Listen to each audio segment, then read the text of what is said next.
नमस्कार. आज आपण आपशिंगे गाव येथे आलेलो आहे.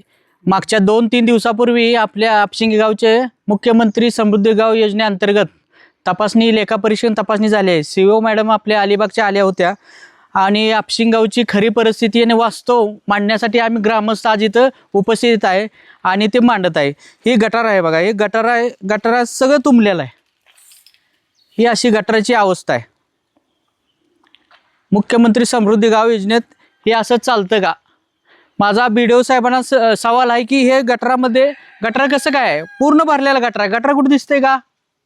RCC गटार आहे पण कुठेही काय दिसत नाही. अशी अवस्था पूर्ण तिथपर्यंत एक 400 फुटापर्यंत गटर तुंबलेला आहे पूर्ण. आणि जो हा रस्ता आहे, रस्ता उंची केलाय. उद्या पाऊस आल्यानंतर इकडे पाणी जाणार सगळं. जवळजवळ एक 5 फुटानं वर आहे. घरातच पाणी शिरणार माणसांच्या आणि त्या बाजूला गटरच नाही. अशी अवस्था आहे ह्या गावची. मग आदर्श आपल्या समृद्धी गाव योजनेत आपशिंगे गावचा नंबर येतोच कसा? हा आमच्यासारख्या सामान्य ग्रामस्थांना पडलेला प्रश्न आहे.